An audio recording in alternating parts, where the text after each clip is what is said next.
Thank you very much, Karen, for that lovely introduction. I want to thank Karen Quoney of the Vera List Center, and also Colin Robinson and John Oakes of OR Books. The American Jewish romance with Israel is both ordinary and extraordinary. American Jewish concern over Israel isn't so very different from the long-distance nationalism of Cuban Americans, Irish Americans, Indian Americans, and indeed Palestinian Americans who live physically in the States, but virtually or vicariously over there. But the differences are no less important and make this, I think, a special case. For one thing, very few American Jews are of Israeli origin. Israel has always been, in some sense, a projection screen for American Jews, a phantasmagorical region of the mind as much as an actual country. Another more salient distinction is the exceptional position that Israel occupies in American foreign policy. Israel is America's closest ally in the region, apart from Saudi Arabia. In spite of its small population, the Jewish state is by a considerable margin the biggest recipient of US aid, $3 billion annually. Israel is also an occupying power. Born of a war in which 2/3 of the indigenous population was driven from their land, Israel went on to expand its borders still further in 1967 when it conquered the West Bank and East Jerusalem, the Gaza Strip, and the Golan Heights. Today, there are 500,000 Jewish settlers in the occupied territories who enjoy all manner of state subsidies and privileges, while Palestinians under occupation suffer indignities and humiliations too numerous to mention.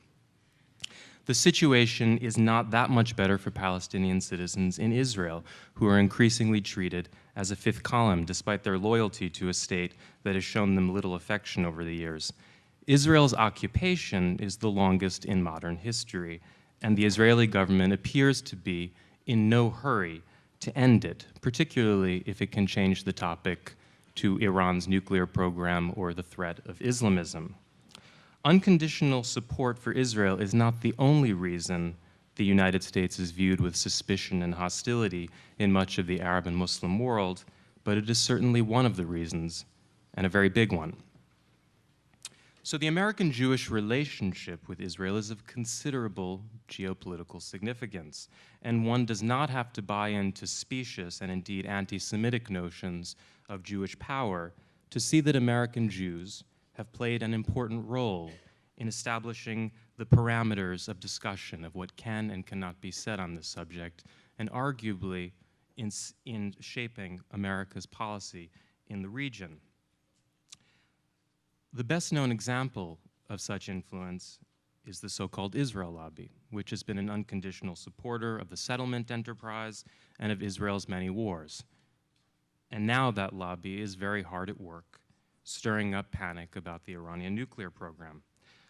The lobby does not speak for most American Jews, but it has been successful in bullying its critics to the point where it has convinced many, if not most people, that we stand united behind Israel, right or wrong. So much for the joke that if you get 2 Jews in a room, you have 3 opinions. The idea of unanimous and unconditional Jewish support for Israel has always been a myth.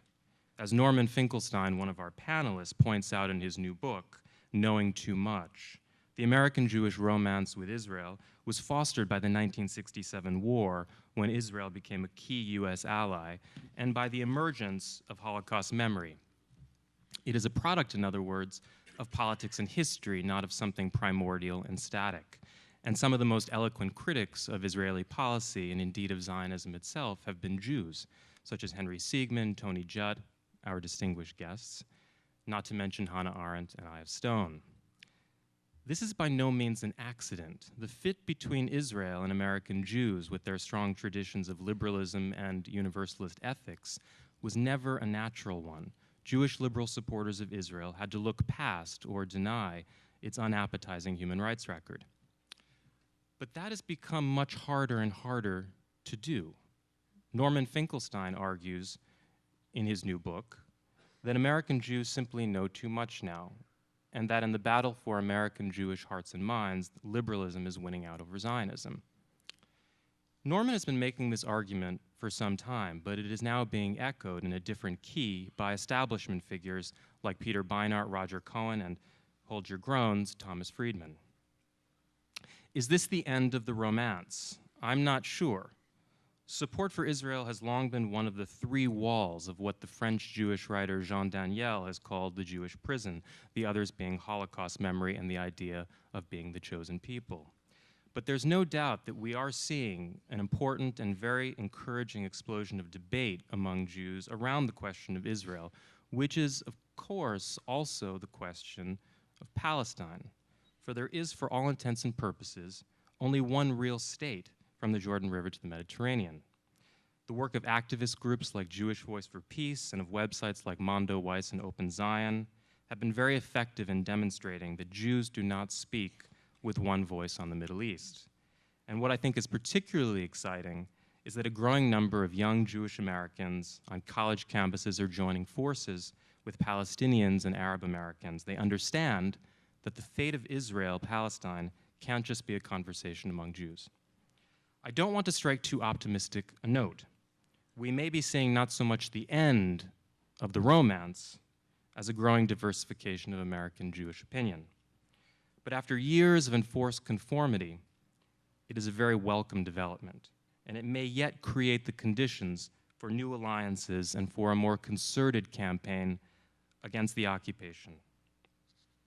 It's my honor to introduce two speakers who have devoted themselves to the cause of peace and justice in Israel-Palestine.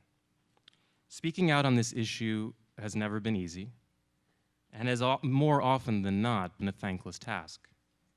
It requires courage, even fearlessness, a willingness to make enemies, and to endure all manner of insult, including the cheapest and most obvious, the charge of anti-Semitism or self-hatred, which effectively amounts to excommunication.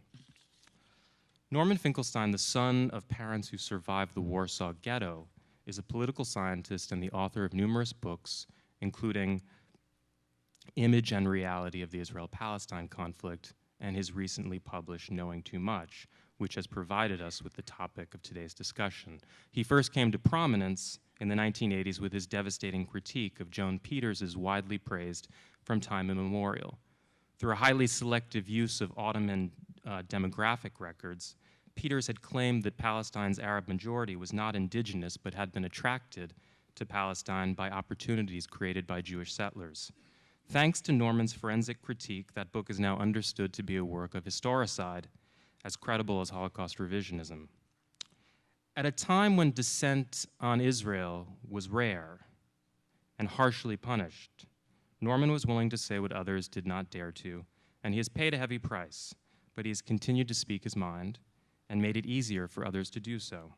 He and I have had our differences, mostly about matters of tone rather than substance, but I've always had deep respect for his work on Palestine, and I want to pay tribute here to his courage, to his commitment, and to the ethical vision that I believe underlies his work.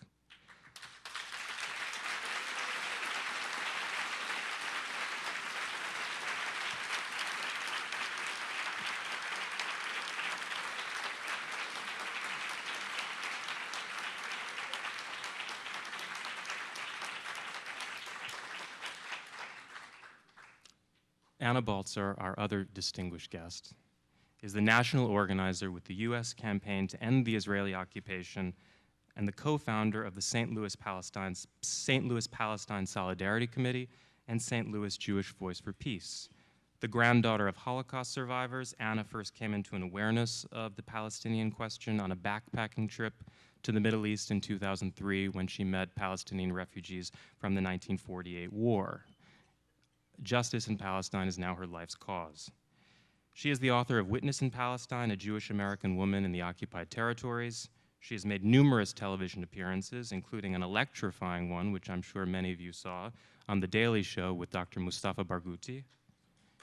In 2009, Anna received the Arab American Anti-Discrimination Committee's Rachel Corrie Peace and Justice Award and a certificate of commendation from the governor of Wisconsin for her commitment to justice in Israel-Palestine. She has given more than 500 lectures at churches, mosques, synagogues, and universities throughout the world, and she's barely 30 years old. Please join me in welcoming our two speakers.